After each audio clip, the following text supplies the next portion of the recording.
അങ്ങനെ വ്യവസായ ടൈക്കൂൺ ബോച്ചയൊടുവിൽ തടവറയിലായി. നിസ്സാരക്കാരിയെന്ന് കരുതിയ ഒരു പാവപ്പെട്ടെന്ന് പറയാൻ പറ്റില്ല, ഒരു പാവപ്പെട്ട സ്ത്രീയായിട്ട് നമുക്കരെ കരുതാം, ഹണി റോസ്. അവരുടെ പരാതിയിന്മേലാണ് ഇങ്ങനൊരു നടപടി എടുത്തിരിക്കുന്നത്. എന്നാൽ ബോച്ചയ്ക്ക് ഒപ്പം നിൽക്കാനും നമ്മുടെ നാട്ടിലെ സദാചാര മലയാളികളുണ്ട്.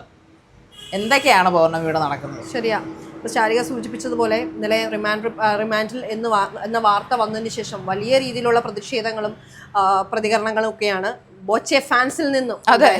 അല്ലേ, അദ്ദേഹത്തെ ഇരുട്ടറയിൽ അടച്ചു എന്നൊക്കെയുള്ള സ്റ്റേറ്റ്മെന്റ്സ് ആണ് ആരാധകർ പറയുന്നത്. മാത്രമല്ല ഒരുപാട് നാടകീയ രംഗങ്ങളും കോടതിയിൽ സംഭവിച്ചിട്ടുണ്ട്. അതായത് ബോച്ചെ ഈ വിധി വന്നതിന് ശേഷം തലയിറങ്ങി വീണു. പിന്നെ പറയുന്നുണ്ട് അത് പ്രഷർ ഡൗൺ ആയതാണ്, കാല് താഴെ വീണിട്ട് തലയിറങ്ങി വീണപ്പോൾ കാല് പൊട്ടിയിട്ടുണ്ട്, വേറെ പ്രശ്നങ്ങളൊന്നുമില്ല.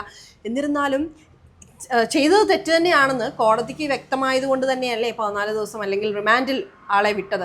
ശരിക്കും ഹണി റോസ് ഈ പറയുന്നത് ഞാൻ പറഞ്ഞില്ല, കുറച്ച് ദിവസം മുമ്പ് അവർ പറഞ്ഞിരുന്നു ഞാനിത് ഡ്രാഗ് ചെയ്യാൻ ഉദ്ദേശിക്കുന്നില്ല, എനിക്ക് നിയമത്തിന് മുമ്പിൽ ഒന്ന് കൊണ്ട് ഞാൻ ജസ്റ്റ് ഒന്ന് ഒരു റിക്വസ്റ്റ് എന്ന രീതിയിൽ അദ്ദേഹത്തിന്റെ മാനേജർമാരോട് പറഞ്ഞു. പേര് പോലും അവരന്ന് സൂചിപ്പിച്ചിരുന്നില്ല. അവരുടെ സോഷ്യൽ മീഡിയ പോസ്റ്റിൽ അവർ വളരെ മാന്യമായിട്ട് തന്നെ പറഞ്ഞിരുന്നു. പേരൊന്നും അവർ സൂചിപ്പിക്കാതെയാണ് പറഞ്ഞത്, ഒരു പ്രമുഖൻ അത് നിർത്തണം, ഞാനിത് കേസുമായിട്ട് പോകാൻ ഞാൻ ആഗ്രഹിക്കുന്നില്ല. പക്ഷെ അന്ന് തന്നെ ഇദ്ദേഹം എന്തൊരു ധാർഷ്ട്യമാണ്, ഒരു പക്ഷേ പൈസയ്ക്ക് മേളിൽ പരുന്തും പറക്കില്ല അല്ലെങ്കിൽ നിയമവും ഇല്ല എന്നൊരു ചിന്താഗതി ഉള്ളതുകൊണ്ടായിരിക്കാം ഞാൻ പറഞ്ഞത് ഇങ്ങനെയല്ല അങ്ങനെയാണ് എന്ന രീതിയിൽ അശ്ലീല പരാമർശം, അത് ഞാൻ ചാനലിൽ പറയുന്നില്ല, അങ്ങനെ പറഞ്ഞില്ല. അതും കൂടെ കൊണ്ടാണ് ഹണി റോസ് നിവർത്തിയില്ലാത്തത്. കാരണം ഇതിപ്പോ എന്തും നടക്കും എന്നുള്ളൊരു ധാരണയാണ്. അതെ അല്ലെ, ഇപ്പൊ ഇത് അവർ ചെയ്തില്ലായിരുന്നെങ്കിൽ ഇതിനപ്പുറം അയാൾ ചെയ്യുമായിരുന്നു.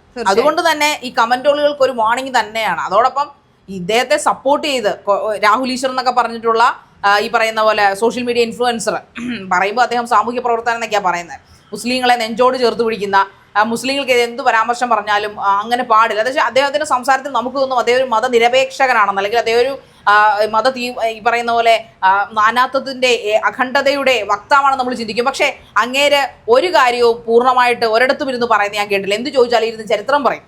അതല്ലാതെ ചോദിക്കുന്ന ചോദ്യത്തിനല്ല ഈ രാഹുൽ ഈശ്വർ ഒരിക്കലും മറുപടി പറയുന്നതെന്നാണ് എനിക്ക് പേഴ്സണലി അദ്ദേഹത്തിന്റെ പല ഇന്റർവ്യൂകളിലും തോന്നിയിട്ടുള്ളത്. ഇപ്പൊ ഹണി റോസിന്റെ പരാമർശത്തിൽ രാഹുൽ ഈശ്വർ എന്ന് പറയുന്ന ഡ്രസ് കോഡ്, ഞാൻ ചോദിക്കട്ടെ, നമ്മൾ ഇന്ത്യ മഹാരാജ്യത്ത് ജീവിക്കുമ്പോൾ ആർക്കാണ് സ്കൂളുകളിൽ മാത്രമാണ് ഡ്രസ് കോഡ് ഉള്ളത്? ഹണി റോസ് എൻ്റെ ഒരു അറിവിൽ സ്കൂൾ പഠനമൊക്കെ കഴിഞ്ഞിട്ട് വർഷങ്ങളായി, ഒരു കോളേജിലും പഠിക്കുന്നില്ല. അവരൊരു പ്രായപൂർത്തിയായ സ്ത്രീയാണ്, സ്വന്തമായി ജോലി ചെയ്യുന്നവരാണ്. അതെ, അവർക്ക് എന്ത് വസ്ത്രം ധരിക്കണം അല്ലെങ്കിൽ അവർക്ക് ഇണങ്ങുന്ന വസ്ത്രം എന്താണെന്ന് തീരുമാനിക്കാനുള്ള പൂർണ്ണമായ സ്വാതന്ത്ര്യം ആ സ്ത്രീക്കുണ്ട്. അതെ, രാഹുൽ ഈശ്വർ തുടക്കം തൊട്ടേ പറയുന്ന ഹണി റോസിന്റെ ഡ്രസ് കോഡ്, അങ്ങനെ ഹണി റോസിന്റെ ഡ്രസ് കോഡിനെ കുറ്റം പറയാത്ത മലയാളികൾ കേരളത്തിൽ ഉണ്ടോ എന്നാണ് ചോദിക്കുന്നത്. ഞാൻ ചോദിക്കട്ടെ, സണ്ണി ലിയോണിനെ സപ്പോർട്ട് ചെയ്യുന്ന മലയാളികൾ, അവരുടെ പ്രവൃത്തികളെ ഭോഹോ എന്ന് പറയുന്ന മലയാളികൾ, നമ്മുടെ സ്വന്തം നാട്ടുകാരിയായ എന്നാൽ ഒരു പോൺ സ്റ്റാർ അല്ലാത്ത ഹണി റോസിനെ എന്തുകൊണ്ട് സപ്പോർട്ട് ചെയ്യുന്നില്ല? അവർക്ക് അനുകൂലിക്കുന്നതിനേക്കാൾ കൂടുതൽ പ്രതികൂലിക്കുന്ന ആൾക്കാരാണ് വന്നത്. കാരണം ഒരു പെണ്ണ് ബോച്ചയ്ക്കെതിരെ, ബോച്ച എന്നല്ല ഏതൊരു ആണും പെണ്ണും എന്ന രീതി വരുന്നതുകൊണ്ടാണല്ലോ ഇവിടെ പ്രശ്നം. വ്യവസായ പ്രമുഖനേക്കാൾ കൂടുതൽ ഒരുപാട് പേർക്ക് ഇളകും. കാരണം എന്താന്ന് വെച്ചാൽ അവരടക്കമുള്ള ആളുകൾ അതെ ഈ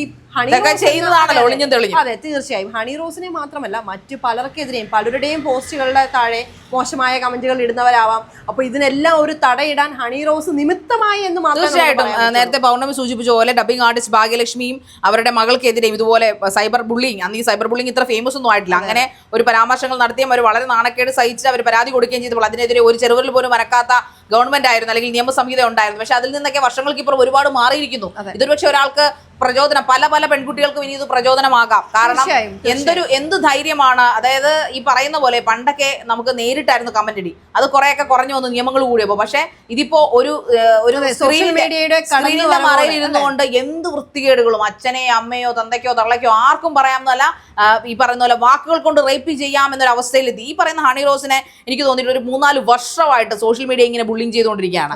ഈ ഹണി റോസിനെ കാണാൻ തടിച്ചുകൂടുന്ന ഈ ജനങ്ങൾ തന്നെയാണ് ഇത്തരത്തിൽ ഈ കമന്റ്സ്, മോശമായ കമന്റ്സ് പറയുന്നുള്ളതും വാസ്തവം. ഞാൻ ചോദിക്കട്ടെ, രാഹുൽ ഈശ്വർ പറഞ്ഞ പോലെ അവരൊരു സിനിമാ നടിയാണ്.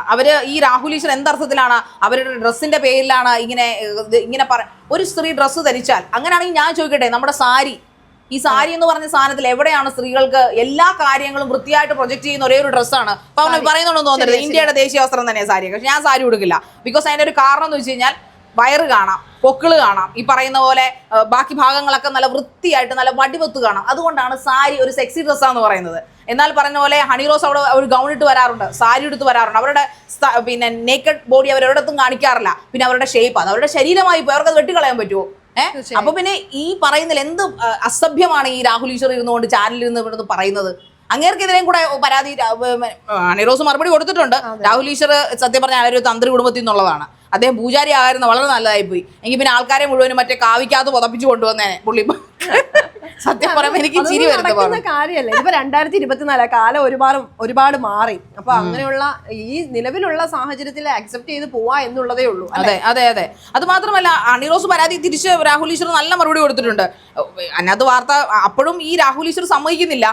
അത് ഡ്രസ് കോഡ്, അയാൾ ഡ്രസ് കോഡ് മാത്രമല്ല ഈ ബോച്ചെ ഒരു മാപ്പ് പറയാൻ തയ്യാറാണ്. ഈ 1 വർഷമൊക്കെ അദ്ദേഹത്തെ ജയിലിൽ വിടണോ എന്ന് ശരിയാണോ എന്ന് ചോദിക്കുന്നുണ്ട്. ശരി, അത് ഹണിറോസ് പോലും അതൊന്ന് ചിന്തിക്കണം എന്നൊക്കെ പറയേണ്ട കാര്യം എന്താ? ഇന്നിപ്പം ഹണിറോസും ബോച്ചയും ഇവർ രണ്ടുപേരും അത്യാവശ്യം ആളുകൾ അറിയുന്ന പ്രമുഖ വ്യക്തികളായതുകൊണ്ട് ഇതേ സ്ഥാനത്ത് ഒരു സാധാരണക്കാരനോ സാധാരണക്കാരിയോ ആയിരുന്നെങ്കിൽ ഇത്തരത്തിലുള്ള പ്രസംഗങ്ങൾ ഉണ്ടാവുമോ? ഒരിക്കലും ഉണ്ടാകാൻ പോകുന്നില്ല. ഉപ്പ് തിന്നവും വെള്ളം കുടിക്കാൻ പൗർണമി ഉറപ്പായിട്ട്. ഈ പറയുന്നില്ല ബോച്ചെ അത്ര നല്ല മാന്യനായ മനുഷ്യനൊന്നും അല്ല. അയാൾ വ്യവസായ പ്രമുഖൻ, അയാൾക്ക് കാശുണ്ടെന്ന് കരുതി അയാളുടെ സ്വഭാവം നല്ലതാണെന്ന് ഉറപ്പില്ലാത്തതുകൊണ്ടാണല്ലോ ഹണിറോസിന് ഇങ്ങനെ ഇറങ്ങി പുറപ്പെടേണ്ടി വന്നത്. അത് മാത്രമല്ല ഇയാള് ഹണിറോസിന്റെ മാത്രമല്ല വേറെ പല സ്ത്രീകളുടെ ഇങ്ങനെ ഡബിൾ മീനിങ് ദ്വയാർത്ഥങ്ങൾ എടുത്തിട്ട് ഈ ഒരു സംഭവത്തിന് ശേഷം ഒരുപാട് വീഡിയോകൾ ഈ പറയുന്ന സോഷ്യൽ മീഡിയയിൽ തന്നെ ഇദ്ദേഹത്തിന്റെ ഡബിൾ മീനിങ് ഉള്ള വീഡിയോകൾ ഒരുപാട് വരുന്നുണ്ട് ഇല്ലേ? ശ്രദ്ധിച്ചിരുന്നോ അങ്ങനെയുള്ള വീഡിയോകൾ? തగ్గടിക്കുന്നു വന്നിട്ട് ട്രോളർമാർക്ക് ആഘോഷിക്കാനുണ്ട്. അതിനെ ഒരു പ്രൊമോട്ട് ചെയ്യണം. ഞാൻ പറഞ്ഞ നമ്മൾ വിമർശിച്ചോളൂ, തെറി പറഞ്ഞോളൂ, ചീത്ത പറഞ്ഞോളൂ, അത് സഭ്യമായ ഭാഷയിൽ പറയുക, പറയാൻ ശ്രമിക്കുക. തന്നെ പറയുന്നുണ്ട്. അതായത് എന്നെ പറഞ്ഞ സമയത്തൊന്നും ഞാൻ പ്രതികരിച്ചില്ല, പക്ഷെ ഇത് സഹിക്കാവുന്നതിലും അപ്പുറം എൻ്റെ കുടുംബത്തിലുള്ളവരെ അല്ലെങ്കിൽ ആ രീതിയിൽ വരെ ഇത് പോവാൻ തുടങ്ങിയപ്പോഴാണ് എനിക്ക് ഇടപെടേണ്ടതായിട്ട് വന്നത് അല്ലേ? അതിനു മുമ്പ് അവർക്ക് സ്വാഭാവികമായിട്ടും ഏതൊരു സ്ത്രീക്കും ഇങ്ങനെയുള്ള കാര്യങ്ങൾ അല്ലെങ്കിൽ മോശം കമൻസ് ഒക്കെ കാണുമ്പോൾ ഉള്ളിൽ വിഷമം ഉണ്ടെങ്കിലും ഒരു പരിധിയിലധികം പുറമേ പ്രകടിപ്പിക്കില്ല. പക്ഷേ തൻ്റെ വീടിനെ അല്ലെങ്കിൽ വീട്ടുകാരുടെ നേരെ തിരിയുമ്പോൾ ആരാണെങ്കിലും പ്രതികരിച്ചു പോവും അല്ലേ? തീർച്ചയായിട്ടും. കാരണം ഹണിറോസ് ഇങ്ങനെ ധൈര്യം കാണിച്ച് എന്തുകൊണ്ടെന്നല്ല. കാരണം ഇപ്പോൾ ബോച്ചെ പ്രകൃതിച്ച് കുറേ അധികം ഇപ്പം ചാനൽ ചർച്ചകളിൽ എത്ര പേർ ബോച്ചെ ജയിലിലാക്കി നിങ്ങൾ അനുകൂലിക്കുന്നുണ്ടോ പ്രതികൂലിക്കുന്നുണ്ടോ പറഞ്ഞ് ടാഗ് ലൈൻ ഇട്ട് വന്നിട്ടുണ്ട്. അതിൽ നമ്മൾ നോക്കുമ്പോൾ നമ്മളത് ക്ലിക്ക് ചെയ്യുമ്പോൾ അറിയാം ബോച്ചെ അനുകൂലിക്കുന്ന 75%, അനുകൂലിക്കാത്തവർ 65% കുറയുന്നതായിട്ട് കാണാം. കാരണം ബോച്ചയ്ക്കാണ് ഇപ്പോഴും സപ്പോർട്ട്. അപ്പോൾ അശ്ലീല പരാമർശങ്ങൾ നടത്തുന്നത് തങ്ങളുടെ ഒരു പ്രിവിലേജ് ആണെന്ന് ഇവിടുത്തെ സമൂഹം കരുതുന്നു. അതിന് അർത്ഥം എന്താ? കൂടുതലും ആളുകൾ അതാണ് ചെയ്യുന്നത് എന്ന് തന്നെയല്ലേ മനസ്സിലാക്കണം. ഈ ചെയ്യുന്നവന്മാരുടെ ഇതെല്ലാം അതിൽ സ്ത്രീകളും ഉണ്ടെന്നുള്ളതാണ് ഏറ്റവും വലിയ ഖേദകരം എന്ന് പറയുന്നത്. ഹണിറോസിന്റെ വസ്ത്രത്തിന്റെ കുഴപ്പവും അവർക്ക് അവരുടേത് ഇന്ത്യ മഹാരാജ്യത്ത് ജീവിക്കുന്നിടത്തോളം കാലം അവർക്ക് അവരുടെ വസ്ത്രം ധരിക്കാനുള്ള സ്വാതന്ത്ര്യമുണ്ട്. അവർ വന്നത് അമ്പലത്തിലോ പള്ളിയിലോ മോസ്കിലോ ഒന്നും അല്ല. അവരൊരു സംഭവത്തിന്റെ ഒരു സെലിബ്രിറ്റി സ്റ്റാറ്റസ് ഉള്ള ഒരു സ്ത്രീ അവരൊരു ഗസ്റ്റ് ആയിട്ട് പെയ്ഡ് ആയിട്ടുള്ള സ്ഥാപനത്തിൽ വന്ന് എല്ലാവരും കാണത്തക്ക രീതിയിൽ ഇനാഗുറേറ്റ് ചെയ്തിട്ട് പോവുകയാണ് ചെയ്യുന്നത്. അല്ലാതെ ഒരു റൂമിലിരുന്ന് ഒറ്റയ്ക്കിരുന്ന് ഉടമസ്ഥയും ഈ പറയുന്ന ഗസ്റ്റുമായിട്ട് ഇരുന്ന് അല്ലെങ്കിൽ ഇനാഗുറേറ്റ് ചെയ്യുകയല്ല ചെയ്യുന്നത്. ലക്ഷക്കണക്കിന് ആൾക്കാർ കാണത്തക്ക രീതിയിൽ തന്നെയാണ് അവർ വന്ന് ഇനാഗുറേറ്റ് ചെയ്തിട്ട് പോകുന്നത്. അവിടെ മേനി പ്രദർശനം അവർ നടത്തുന്നില്ല. വളരെ മാന്യമായിട്ടുള്ള അവരുടെ ഷേപ്പിനൊത്തുള്ള അല്ലെങ്കിൽ ഏതാണോ ആ ഫംഗ്ഷൻ അനുയോജ്യമായ ഡ്രസ്സാണ് ധരിക്കുന്നത്. അല്ല രാഹുൽ ഈശ്വർ എന്താ പറയുന്നത്? മുണ്ടും നേരിയത് കൊടുത്ത് ചന്ദനക്കുറിയും തൊട്ട് മുല്ലപ്പൂ വെച്ച് പിന്നെ വേഷ്ടിയും ധരിച്ചുകൊണ്ട് ഉദ്ഘാടനം ചെയ്യാനാണോ രാഹുൽ ഈശ്വർ കാണിച്ചുകൊണ്ട് പർദ്ദ നടക്കേണ്ടി വരും അല്ലേ? അതെ, അല്ലെങ്കിൽ പർദ്ദ ഇതൊക്കെ ചെയ്യണമെന്നാണ് രാഹുൽ ഈശ്വറിനെ പോലൊരു സാമൂഹ്യ നിരീക്ഷകൻ എന്ന് പറയുന്നത്. കഷ്ടം. നമ്മുടെ സമൂഹത്തിന്റെ അധപ്പതനം എത്രമാത്രം ഉണ്ടെന്ന് ഇതുപോലുള്ള ആൾക്കാരെ ആവശ്യമില്ലാത്ത കസേരകളിൽ ഇരുത്തി ചർച്ച നടന്ന മാധ്യമപ്രവർത്തകരൊന്നും അല്ലെങ്കിൽ മാധ്യമങ്ങളൊന്നും മനസ്സിലാക്കേണ്ട സമയം അതിക്രമിച്ചിരിക്കുന്നു. എനിവേ എന്തായാലും ഹണിറോസ് എന്ന് പറഞ്ഞ വ്യക്തി കാണിച്ച ധൈര്യത്തെ പ്രശംസിക്കാതെ വയ്യ. തീർച്ചയായിട്ടും ഇങ്ങനെയുള്ള കമന്റോളുകൾ അർഹിക്കുന്ന ശിക്ഷ തന്നെയാണ് നിയമം കൊടുത്തിരിക്കുന്നത്.